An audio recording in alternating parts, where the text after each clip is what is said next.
guys, welcome back to my channel. If you're new or simply not yet subscribed, I'm Brittany, and definitely make sure to hit that subscribe button. Before we dive in, I just want to let you guys know about the mystery box giveaway.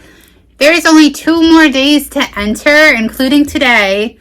The drawing will be held at 12 p.m. Eastern Standard Time. So I'm going to upload earlier than I normally do on Halloween. That way you get 1 additional entry before the voting closes. How you enter is you like the video, you hit the subscribe button, and you comment down below what you're going to be for Halloween. You can enter on every single video that I have uploaded this entire month. So go check out the other videos to get as many entries in as possible. And let's dive into our topic for the day. On September 4th, 1977, an aspiring young music major would be brutally murdered while practicing piano in an empty auditorium at the College of New Jersey. Back then, it was known as Trenton State College. To this day, the murder remains unsolved. And ever since that tragic day, ghostly occurrences have happened. The College of New Jersey began as New Jersey State Normal School in 1855. And since then, it has had 5 different names, including a long tenure as Trenton State College from 1958 to 1996. Then the name would change to the College of New Jersey. The college was originally located on Clinton Street in Trenton, but would be moved to the campus in Ewing in 1928. The victim's name was Sigrid Stevenson, and her true passion was playing the piano. On September 4th, 1977, that night, she would sneak into the college building. She would enter the auditorium that was completely empty, sit down at the piano, and start playing to hundreds of empty seats. Sigrid was known as a free spirit. She had hitchhiked across the United States as well as Canada and was now studying at Trenton State College to get a master's degree in music and ultimately become a teacher. She lived her life by the piano and would ultimately die by one. She wasn't assaulted, but she was brutally murdered. There would be blood spattered all over her sheet music and pooled along the stage. She was, however, found naked, face down, and wrapped in a piano cover. She was beaten so badly that her friends couldn't recognize her face and only could recognize her hair. She was only 25 years old. Sigrid's killer would walk from that stage as a free human. The greatest thing known about Sigrid before she was killed was that she was always on the move. Over the summer, she had rented a room from Trenton State professor Dr. Alan Lutz. And then in August, she had actually moved to live with a volunteer fireman who had served for Ewing Township. However, during the interviews, her friends say that she didn't have a boyfriend. So whether this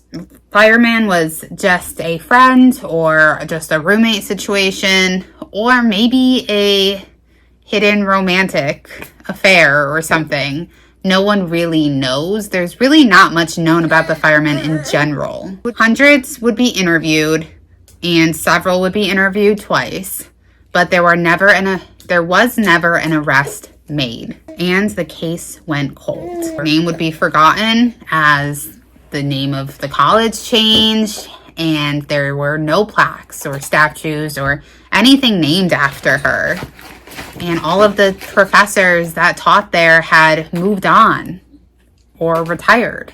Ever since her murder, like I said before, strange occurrences would happen at Kendall Hall. One former student worker reported having a paper towel float from one side of the bathroom to a garbage can that was located across the room. No windows were open and the facility didn't even have air vents. So there's no way for this to have happened. Other students have felt the presence of someone behind them just to look and no one to be there, along with hearing footsteps and doors closing for no reason. A local psychic who preferred to remain anonymous would visit Kendall Hall and come up with this. They had said when she was on stage, this guy was watching her for a little while. Either her back was turned while she was on the piano, or she was just too invested in the music to even notice. The psychic continued on saying, I think he was in uniform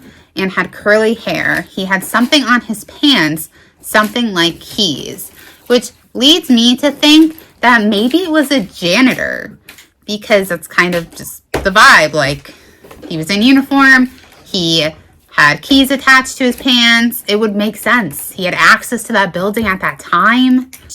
She knew him, but not well, and he had made an advance, but she fought back. He got angry, and when he got tough, she scratched and did something near his eye, and that's when he got violent. He knew that she was there that night, and this guy was sick, a borderline stalker. There was a place on stage where he could hide and watch her. He had made advances at her before, but she had ignored him, made small talk, but that night was different. After he killed her, he discarded his clothes in a dumpster behind a store nearby.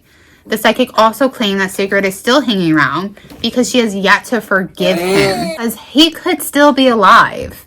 He didn't appear to be old, probably in his late 20s or 30s, so he'd be in his 50s or 60s today. The psychic went on saying that they think that he has health problems and may have moved far away, and that she has not forgiven this person. She isn't happy with how the case went, and that this man is just not remorseful and thinks she got what she deserved, which is disgusting. Just because somebody doesn't want to be with you doesn't mean you do this. With that being said, we're going to dive into a few different encounters. This is a bit of a ghost story that my grandmother and uncle have both told me on different occasions. They're both graduates of Trenton State College. During my first year there, I witnessed some strange stuff. The story of the haunted music building lived on in the dorm. And if you wanted a co-ed in your arms late at night, you'd go for a nice romantic moonlit stroll and just happen to remember the story as you were getting close to the building. They continue going on saying, as I write this, I do remember the faint sounds of music in the air. Scared the bejesus out of me and my date late one night. I love that word, bejesus. Let me know if you guys have ever went here and experienced anything. To me, it's so sad that she's been mostly forgotten about. Nothing for her remembrance, minus a legend. If you guys have any paranormal encounters that you would like to share, I would love to hear them. You can go ahead and email me at brittanybriereghost@gmail.com. Make sure to like this video, hit the subscribe button. Don't forget to enter the giveaway. Love you guys. Bye.